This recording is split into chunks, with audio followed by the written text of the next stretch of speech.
I guess there are a couple of things that I didn't really touch briefly on. Touch. Why is that funny to me? I don't know why that's funny. That's funny. You know, touch my briefs. Oh, I mean, I touched briefly on. Never mind. It's such a stupid joke. It was just funny to me. I'm sitting here. I'm dehydrated. I just ate a little. You know, I still have a little energy in me, and I need to get it out somehow. Why not through making stupid, corny jokes? I mean, that works, right? I mean, why? Right? Why the fuck not get some excess energy out of your system through corny jokes? But that's not what I want to talk about.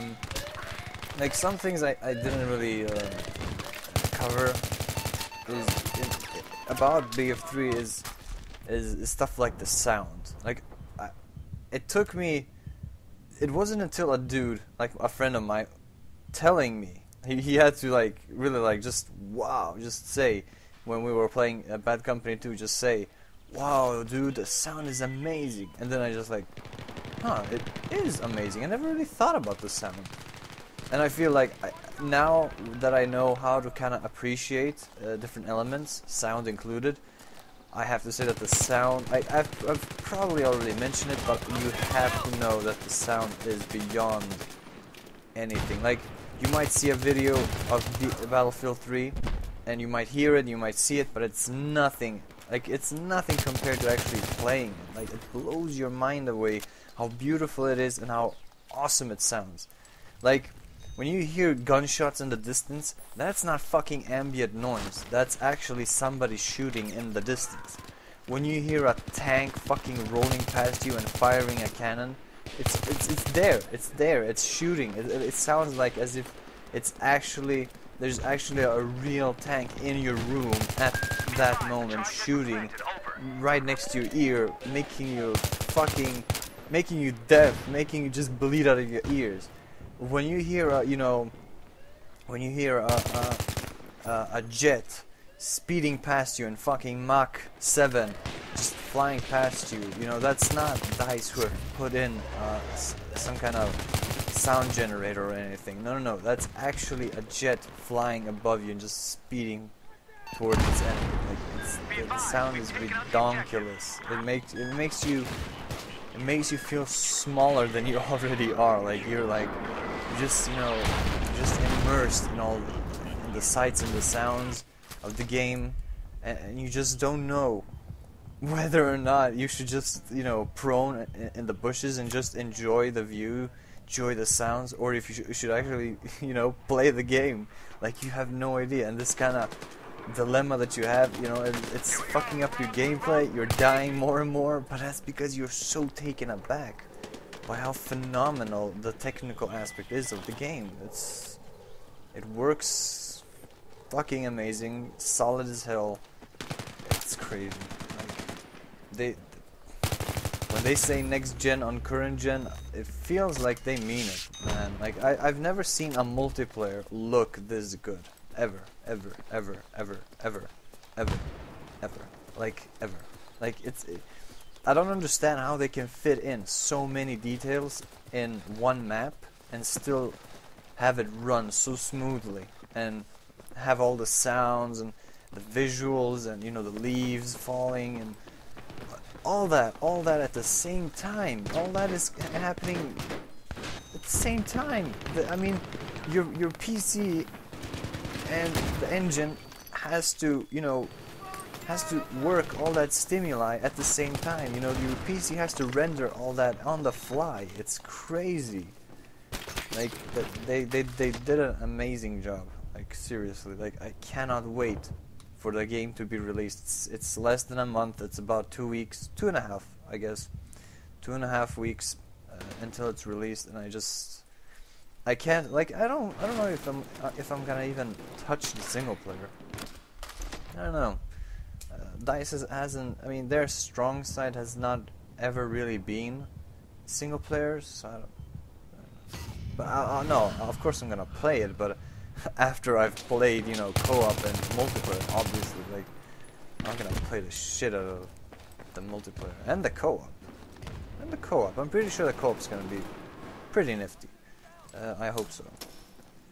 So far in the beta, my favorite weapons ended up being F2000 and the M16, A3 or A4. I don't understand why they have like A3. Fuck it. But yeah, it's a shame that they didn't allow us to unlock all the weapons, like all the weapons. I really wanted to try out the Kaibar 2002, the Iranian designed weapon. Like, I wanted to test this out so bad because I love the FAMAS, and that weapon looks almost identical to the FAMAS. I mean, I know that the Iranians took the design of the FAMAS and, you know, just kind of copy pasted it. The thieves! Imagine the nerves. They just took, like, can't FAMAS, like the manufacturers of FAMAS, the anti-N weapons manufacturer company, I don't know what the hell they're called, but can't they like sue them for stealing the design? Or is this design like universal? Like you can't copyright a look of a gun? I guess you can't. I have no idea how that works. I have no idea. But yeah, I wanted to test out the Kaibar, but I didn't get a chance to. It's pretty interesting that my favorite weapons ended up being M16 and F2000. Like, M16 I kind of understand because M16 is a classic, but it just feels so amazing in the game. Like, beyond my expectations, so it's already a favorite for me.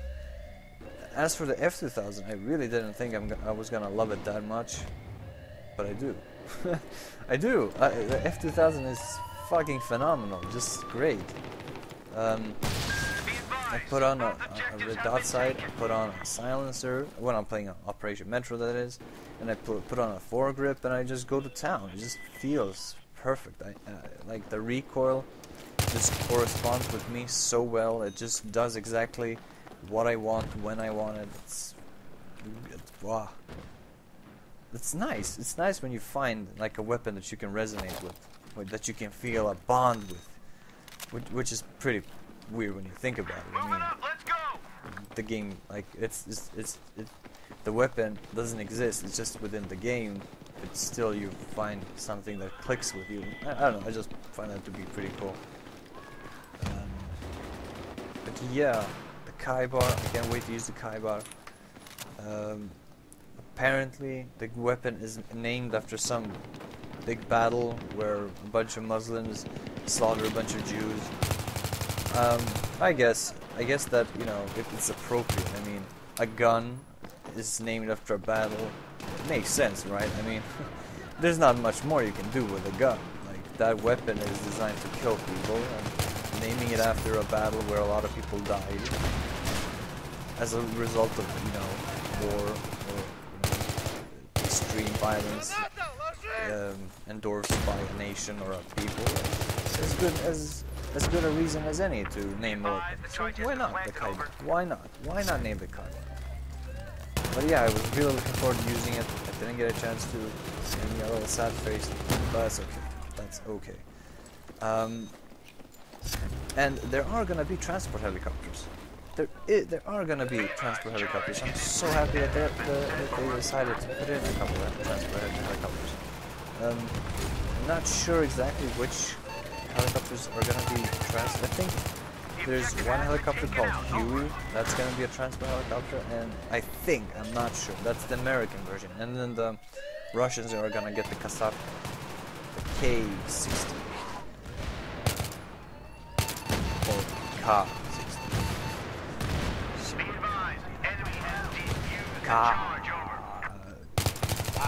Okay, no. But yeah, I'm really looking forward to playing the full version. The beta was just great. It was just great. I just love the beta.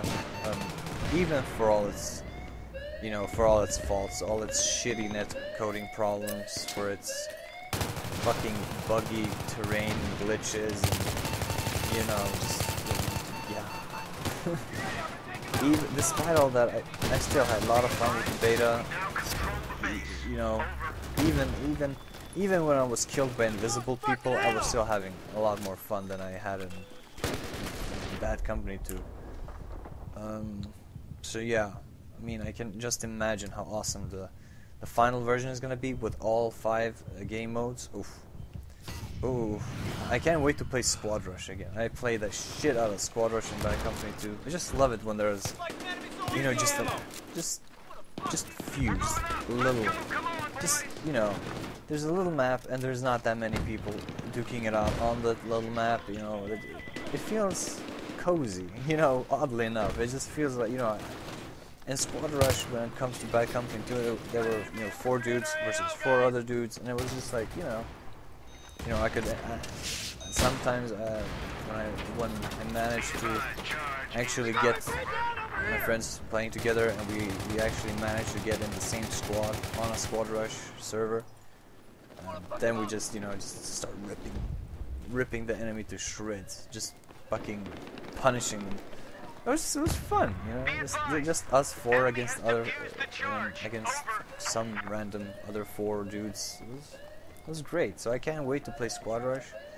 Squad Deathmatch, not so much. I'll pass. I didn't like Squad Deathmatch in Bad Company 2, and I'm pretty sure I'm not gonna like it here either. Like, awesome idea, just not implemented. I feel that it very often just boils down to camping. Who camps the most? He's going to win. And I don't know. I'm not much of a camper. It's not my style. I don't like to play like that. It's boring. So yeah, I just stay as much as I can after the Squad Deathmatch. Then finally they're introducing Team Deathmatch. I mean, there are 3 modes that I feel they have to be in every competitive first-person shooter game. Multiplayer, like they have to, period. Like, it's a standard. One is the Sabotage / Defuse mode, you know, from Counter-Strike Source, or Counter-Strike regular, whatever, where, you know, you're running around and planting the bomb, defusing the bomb. That's, you know, and when you die, you're dead for that round. That's a must. You gotta have that round. You gotta have Team Deathmatch, obviously, and you gotta have Capture the Flag. Come the fuck on. How can you not have Capture the Flag? You gotta have Capture the Flag. It's such an amazingly fun mode. Like, so much tactics. You gotta, you know, you gotta be able to split your team into defending and attacking. You know, one team is one squad is gonna go and attack, and one has to defend the flag. But, you know, how do you put more emphasis on defending your flag, or more emphasis on capturing their flag? You know, you gotta have those 3 modes. You just gotta.